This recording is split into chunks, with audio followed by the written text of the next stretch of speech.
Hari Om Vaheguru. Salutations to the one supreme being, the eternal, the enlightener.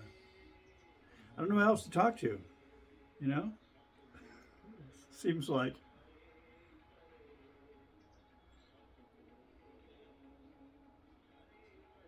the rule of, near as I can tell anyway, of evolution, you know, the main slogan of evolution is to either adapt or to be replaced, right?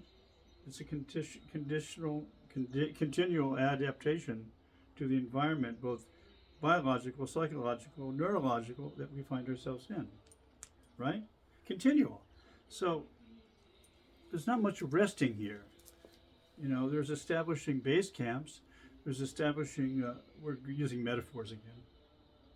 You know, we're establishing festivals. We touch base with each other.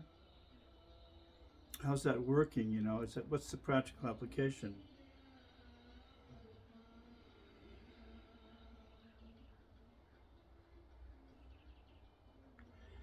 It has to start always back in our own bodies.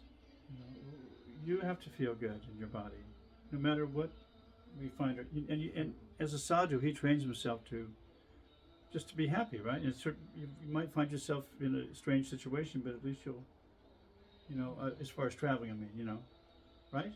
Sure. Yeah. I've been called a bliss ninny for sitting so many hours, you know, just minding my own business. Remember those? Remember the bliss ninnies? I mean, They're a whole tribe, the bliss ninnies. You know, if you've ever been to a Grateful Dead concert, there's a whole tribe of bliss ninnies. Bliss ninnies, huh? So recently, you know, I had to do a lot of reflection, but it just took a lot of self-discipline and a lot of pain to be able to sit comfortably in half lotus for many hours. It looks like somebody's just the most relaxed, laziest, peacefulest type Right, but it's person. not. It's a continual work, Yes, isn't it? yes, And that's what you need to note about this too. It's like you're just sitting in meditation, but you're continually taking. I do, and I think you probably do too. A self analyzation program running all the time, and you know, how are you holding that straight? Are you, you know? I go through my whole body and inventory it to make sure and talk to it as I'm sitting in this position. So, like you say, it was anybody else. We're just sitting. Yeah, but it was a painful process. I mean, when you first born into consciousness, you're hunched over a lot of the time, you know, in this Western society, and when you start sitting up straight, it hurts your back. You're like, oh, I can't do this. This is painful. This hurts me. Yeah. But with enough determination, you realize, you know, and just self introspect, you learn that it was actually hunching down that was creating the pain. And as you start to sit up straighter more and more, you start developing those muscles, and it's a painful process, but it's a healing.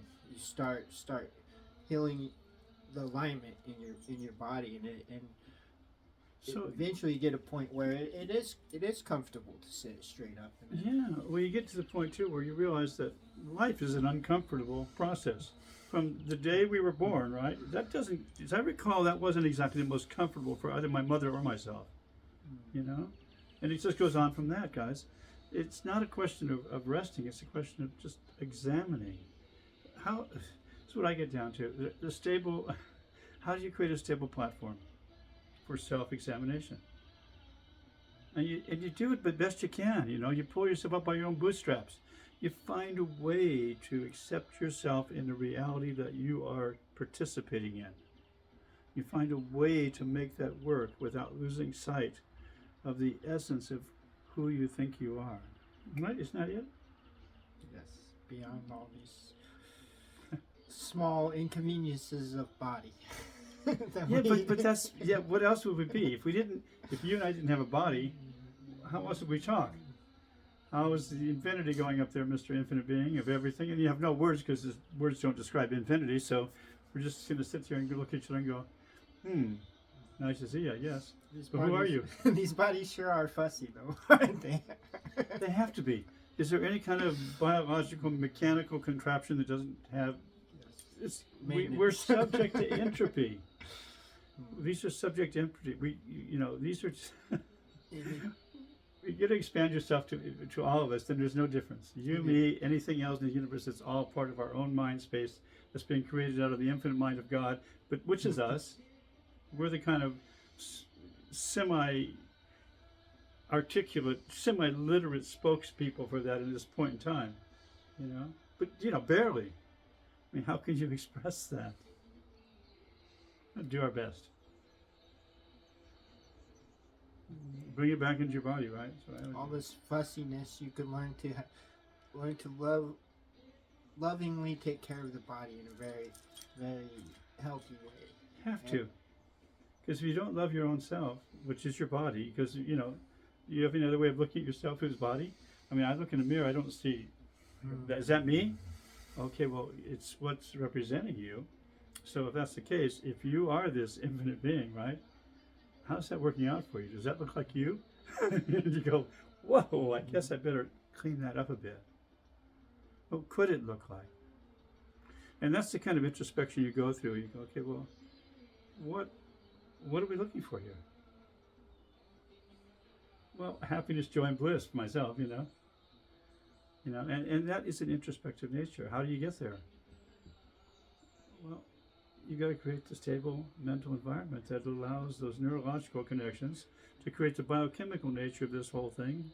Neurotransmitters, endorphins, you know, the serotonin, dopamine balance, that whole thing starts to work for you as a collective whole, right? In other words, it's not just a thought anymore. I'm just talking about this. I'm experiencing it as I'm talking about it.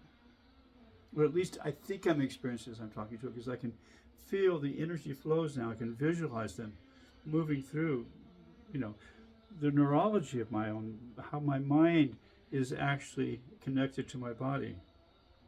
You get a feeling for that. That's what yoga is about, of course, is reestablishing. I call it recolonizing our bodies. I'm recolonizing my body from a point of consciousness, taking some responsibility for that. Is there a pain in your wherever it is? Then look at it, examine it, send energy around to it. Take the time. That's the other thing. See it as a blocked chakra. It's just a metaphysic hurdle you have to get over. And that's how I look at almost every disease too. Even when COVID is coming around, Kira and I would talk about this. We made friends with it, so to speak. We just saw it as another viral form of intrusion in consciousness. And so you just set up the conscious barriers with it. That has a biochemical nature too, as well, you know. That has very powerful. You know. But if you start seeing things as invasive or non-invasive, they're symbiotic, right? How many bacteria surround us that in our, as many cells we have, right? That are part of our, you know, our internal digestive system here.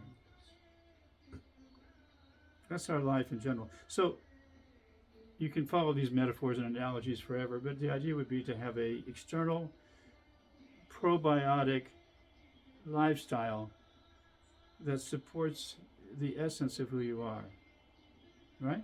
That's not just a story, just a way of looking at things. But create if you can create an environment around yourself, attract an environment around yourself, right? And that could just be you're traveling everywhere, so you're having to travel through all of this Maya, so to speak, this illusionary world, and you have to create that form really solidly in yourself. I'm a little more protected in my older age, you know. I tend to be, you know, not that I don't get out and about, just that I tend to have a little bit more, material surroundings, you know.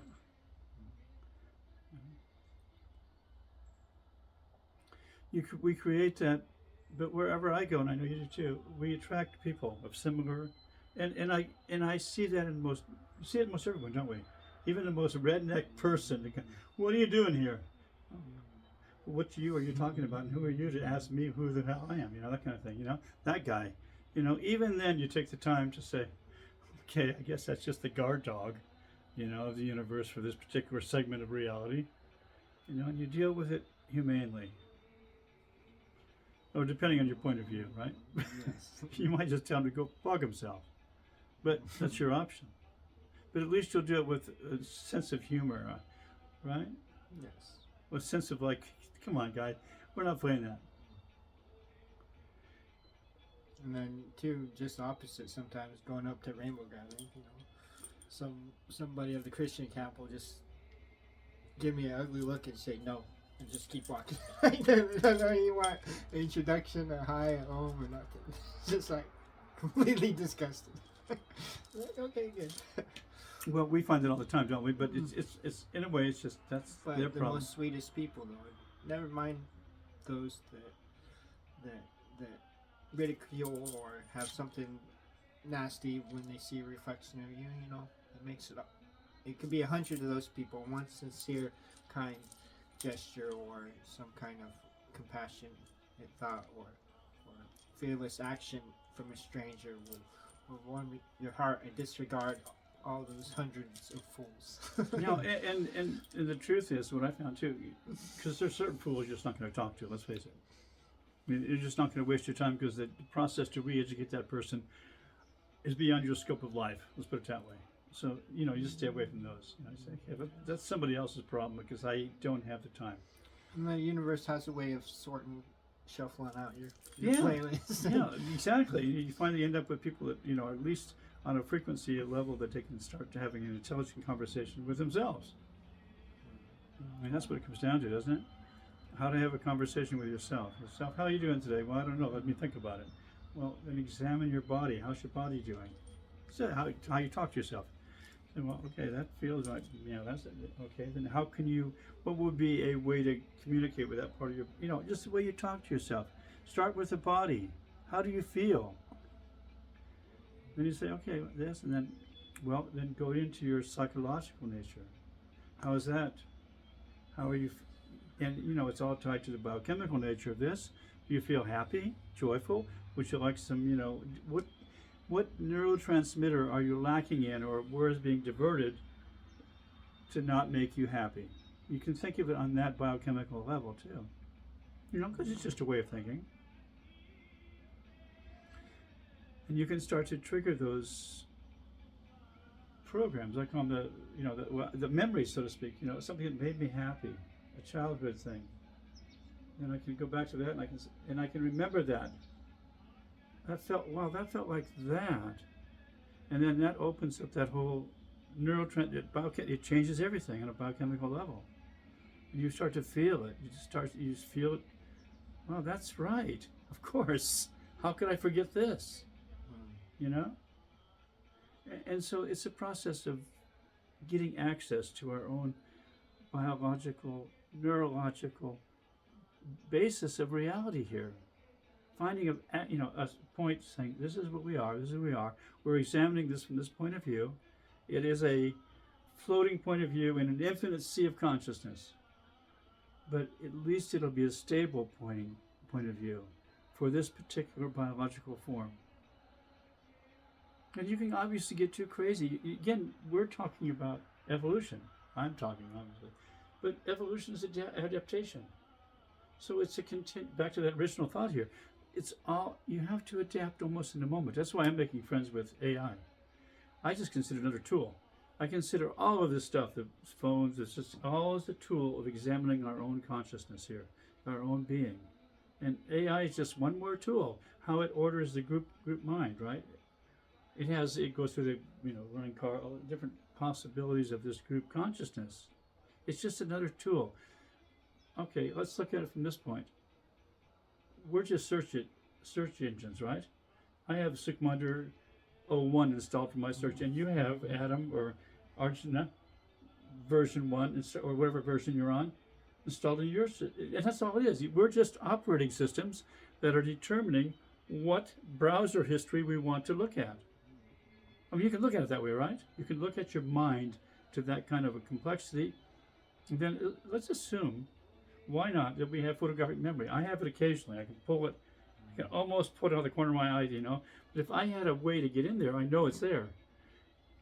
How do you get access to these savant programs that are expanded mind consciousness? Well, you create the external. You create another operating system that can sort out some of that stuff, evaluate it before you have to evaluate every little. Let's just take it from this analogy.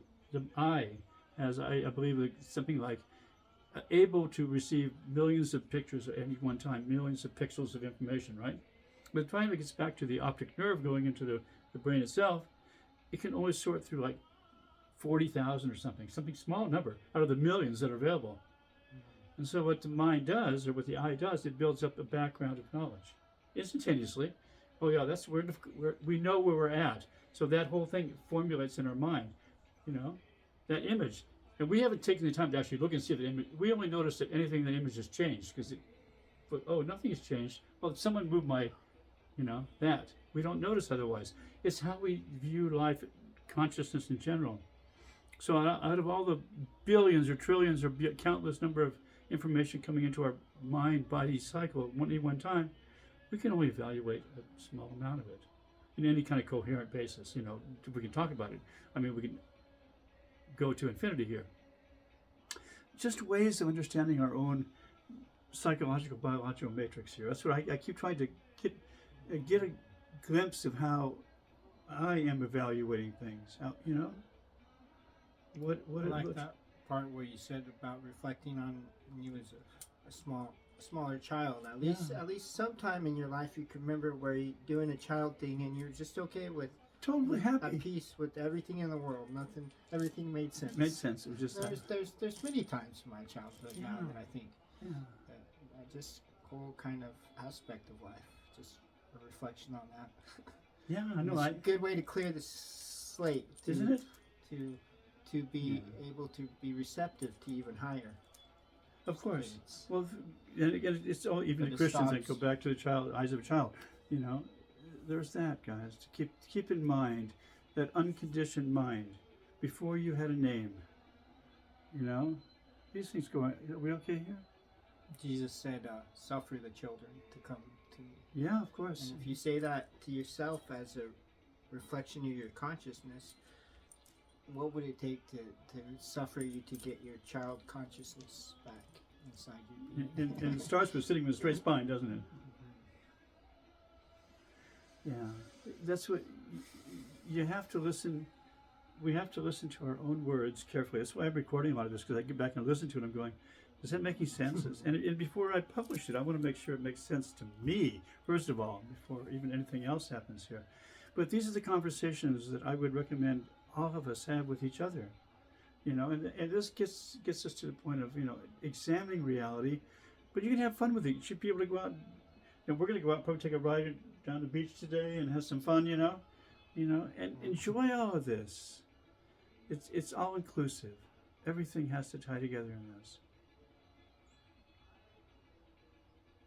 Body has to be involved.